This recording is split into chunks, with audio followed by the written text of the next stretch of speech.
Boy, there's a sweet spirit in this place, though, isn't it? Oh, that music is so powers your heart. I'm just so deeply blessed and honored to be here. I want to begin by saluting my dear brother Keith Benson. That was him on the drums. He played the drums 20 years ago. Stevie Wonder on the other. Student here at Harvard Business School. He was blessed to come to my class, and when I met him, I knew he had a special kind of anointment. Something distinctive about his calling. Something unique about his vocation. So anytime he asked me to do anything, I just come running. And my beloved wife, Anahita, knows that Brother Keith calls, it's just time to move. Chicago last night, I'm going to get here no matter what. Even back at Harvard, makes no difference, I'm here. Brother Keith called. And he calls on behalf of the precious, everyday brothers and sisters, not just on the chocolate side of the camp, and he's concerned about children all around the country, all around the world. And that's precisely why he has the vision in his institution, the Department of Peace, to salute my dear brother Bernard. Give it up for brother Bernard again. One more time, focusing on the precious young folks. Give it up for our brother Peter and his wonderful family, the Gammon family. Brother Peter and then Sister Marianne, we salute. We're all in this together. And I do want to say that anytime I receive an award, I accept it on behalf of not just myself, but of my mother, late mother. She died 2 years ago. It's in 6 days. Irene B. West. My father, Clifton L. West, died 28 years ago. Because I am who I am because somebody loved me. Somebody cared for me. Somebody tended to me. Product of the chocolate side of Sacramento, California. When I saw the brothers in that powerful film, I thought of myself growing up in the ghetto of Glen Elms. We still had Jim Crow Jr. in California, but we had such a good time on that chocolate side in Glen Elms. Why? In part because of what you just heard. What you just heard was not just entertainment. It was a transfiguration of profound wounds and bruises and scars in sonic form so that they could stay in contact with their dignity, their humanity, their sense of perseverance, and then connect with the humanity of each and every one of us. It's hard to find in the last 400 years of people who have been so chronically hated to keep dishing out love warriors every generation. That love train that they put out in March of 1973 with mother, father, sister, brother, and we would add sibling. That it was an attempt to engage in a profoundly courageous response to catastrophe. That's where that blues comes from, that Brother Peter and his good folk produced so magnificently. And the blues ain't nothing but a narrative of catastrophe lyrically expressed that allows folk to respond joyously in the midst of the darkness, to be a light. That's the blues. But Peter knows nobody loves me but my mama, and she might be jiving too. That's BB though, isn't it? That's the B-side of the Thrillers Gone, 1974.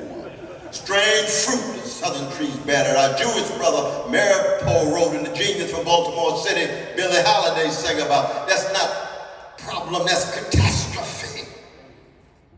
That's hatred. Tied to what? Terror. But oh, in the face of overwhelming terror of 244 years of the most barbaric of modern slavery. And another 100 years of neo-slavery, Jim and Jane Crow. Every 2.5 days for 50 years, some black precious body hanging on a tree the southern trees bear. Here comes that musical response, sonic response, grounded in one's humanity that still connects us at the deepest human level. It's one of the reasons why black people didn't create a black version of the Ku Klux Klan in response to Ku Klux Klan terror. No, not Klan, here come Frederick Douglass. Not the Klan, here come Harriet Tubman with her Bible and her courage. No, not the Klan, here comes Ida B. Wells. No, not the Klan, here comes Martin Luther King Jr. even making his way to Broadway and touching the soul of our dear brother Peter. All of those are waves in an ocean. Grand waves of a great tradition. And it's a tradition of a great people. It has nothing to do solely with skin pigmentation. They're mistreated because they're black. But being black in and of itself is always insufficient because you need spiritual formation. You need moral courage. You need spiritual fortitude. The black musical tradition. The work songs. Leroy Carr, to Ma Rainey, to Bessie Smith, Charlie Parker, to Louis Armstrong, to Duke Ellington, to Sarah Vaughan, to Carmen McRae, the Thelonious Monk, where's my professor? Raymond Carr, written magnificent about the theology of Monk. All of these are voices, just like the anthem of black people, lift every voice. Not lift every echo. They're not echoes. They're not extensions of silos. They're people who wrestle inside of the dark corners of their own souls such that they could carve out inside of them in relation to other voices and community a love train that then the mother, father, sister, brother, background band for the Philly sound, the genius of Gamble and Huff, Biggs and Ransom, Whitehead, McFarlane, voices, and oh, how deeply we need those voices now. It's no accident in many ways when you actually look at the distinctive elements of the blues, distinctive elements of jazz, distinctive elements of rhythm and blues, and yes, distinctive elements of hip-hop, all at their best. And keep in mind, I'm only talking about the best. I'm not talking about the black thugs and black gangsters and black cowards. Every community, every tradition has thugs, gangsters, and cowards. And I stand before you as someone who tried to be true to the best of my own tradition, but I got a whole lot of gangster in me. Oh, I got a whole lot of thuggery in me. Indeed, when I was with my sick vanilla brothers in Charlottesville, the Ku Klux Klan and the neo-Nazis, and they walked up to me and said, "Aren't you the one on television calling everybody brother?" I said, "Yeah, that's me, brother." He said, "I can't stand that." I said, "Really?" I said, "I'm a Jesus-loving free black man. I don't ask for anybody's permission as to who I love. I love you too." He said, "What you mean?" And I went evangelical on him. I said, "Well, Jesus loves you just like Jesus loved me. You choose to be a gangster. I was a gangster before I met Jesus, and now I'm a redeemed sinner with gangster proclivities." Love warriors. Wounded healers, joy spreaders. Louis Armstrong got so much joy inside of him, it's just overflowing. Dizzy Gillespie's the same way. What is it about all that sadness and sorrow inside of them that somehow they can still dish out that kind of joy? It reminds me of another blues man on the other side of the pond, a vanilla blues man called William Butler Yeats, who's the finest English poet in the 20th century. He used to say it takes more courage to dig deep and wrestle with the dark corners of your own soul than it does for a soldier to fight on the battlefield. That's the kind of fortitude. That's the kind of courage. That's the kind of vision you're talking about when you're listening to this music.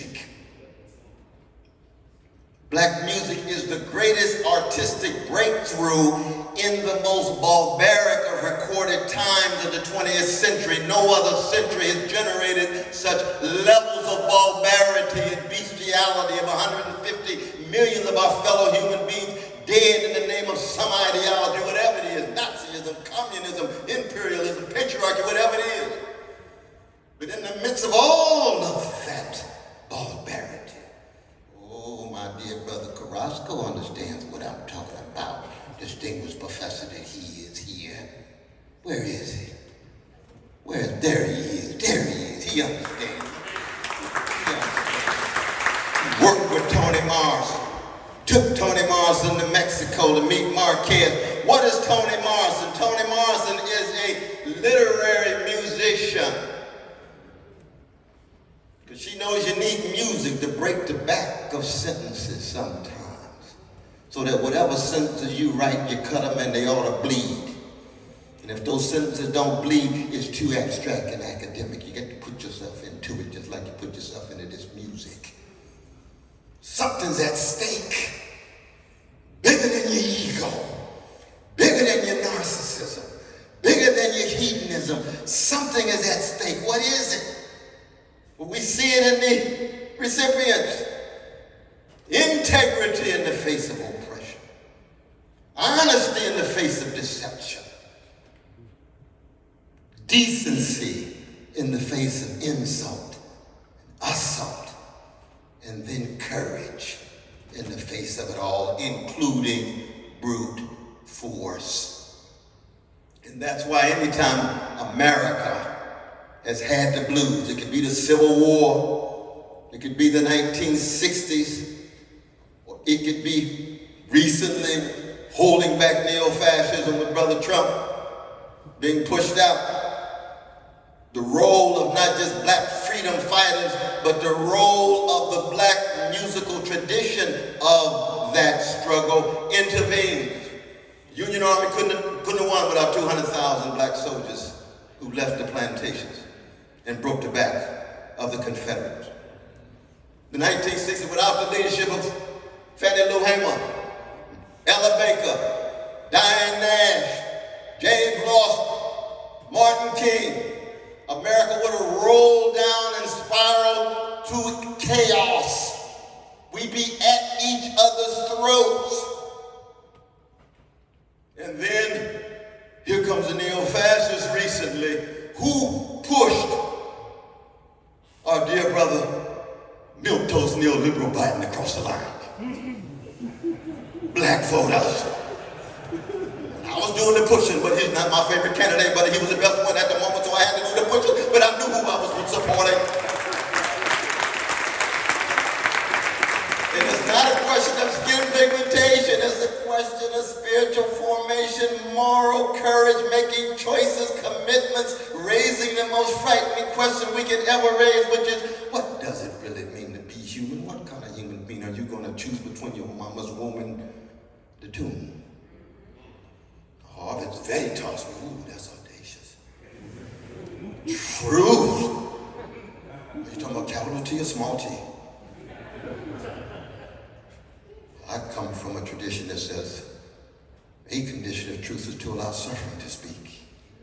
If you're not hearing the voices of the least of these, you're not going to be truthful. You're going to have a lot of mendacious formulation. I also come from a tradition that says, justice is what love looks like in public. And I say this especially to the young students here. Any justice that's only justice soon degenerates into something less than justice. Justice is not a lifestyle. It's not a career choice. It's a calling that you have. You have to be a long distance runner. You got to be in it till the very end, just like our recipients. Phase, stage of life, consistent, persistent. But then like the music, tenderness is what love feels like in private.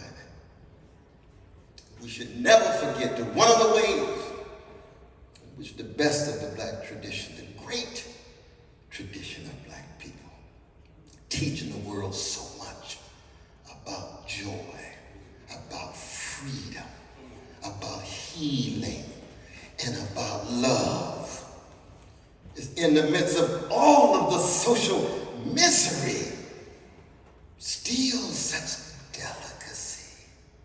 You heard the voices. I could hear Lou Rawls and Teddy Pendergrass and the OJs. Voices, delicate voices, tender voices, soulful voices, and soul ain't nothing but the sharing of a soothing sweetness against the backdrop of grim catastrophe. So that it's a soul to soul, eye to eye, person to person, human to human connection that does what? Forces us to get beyond our narrow labels, whatever they are, race, gender, sexual orientation, nation, religious identity. No, get down into your humanity. That's why the music is funky. Because once you really wrestle with what it means to be a featherless, two-legged, linguistically conscious creature born between urine and feces, and know your body will be the culinary delight of terrestrial worms one day, that's funky. Don't deodorize it. Don't sanitize it. Don't sterilize it. Don't try to truncate it into something that is not. Catastrophes, not problems. Too often here at my own beloved Harvard, race becomes a problem. No, it's not a problem. It's a catastrophe visited on indigenous peoples. It's a catastrophe visited on brown brothers and sisters and black brothers and sisters and Asians. Same is true with patriarchy. It's not a woman's problem. Catastrophes visited on the vast majority of humankind. And once you attempt to reduce the catastrophic to the problematic, you end up with a professional managerial class that's trying to reduce what's coming at them to something that's manageable so they feel as if it will facilitate their sense of having mastery over it. No, you're not having mastery over it at all unless you're a participant in struggling against it. Meaning what? Meaning that it's never just an issue of smartness. Let the phones be smart. You got to be wise and courageous and willing to serve something bigger than you. That's what this music is about.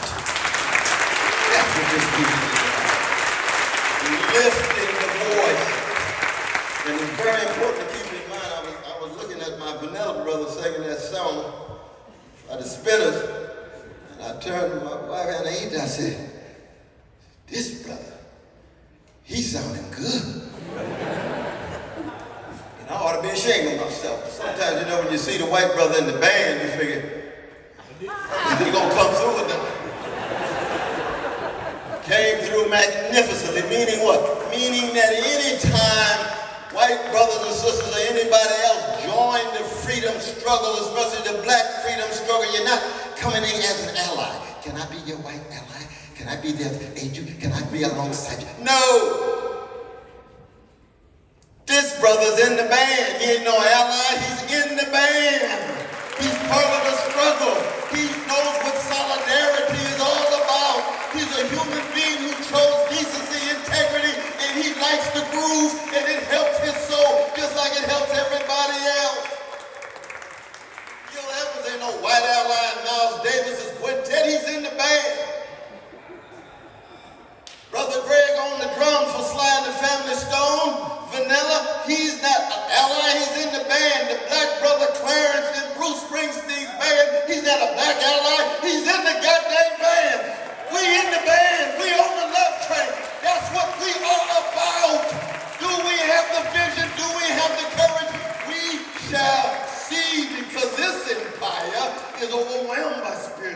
decay and more decrepitude, folk walking around scared, intimidated, obsessed with money and status and spectacle and image. How many just watching the whole thing go under rather than jumping in and trying to help somebody? That's what the music is about. I want to be in the band. Can you play? Well, I've been working on my scales, but I got something to add. Come on in. You're not going to be first guitar, you be third guitar. That's all right. Bring your guitar anyway. Get in the band. We all in this together. Is that right? Are we in this together? Brother Keith, we in this together. That's precisely what it's all about. Thank you all for being here today. Stay strong and with me.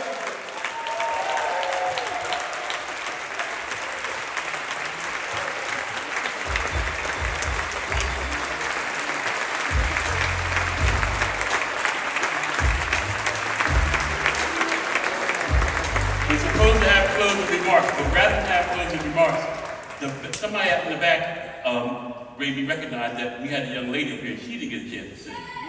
Come on, give her a hand. So you had a sister sing. This is dedicated to all of you all for coming. Thank you. It's dedicated to Dr. West and all the recipients. This is our closing remark. God bless you all.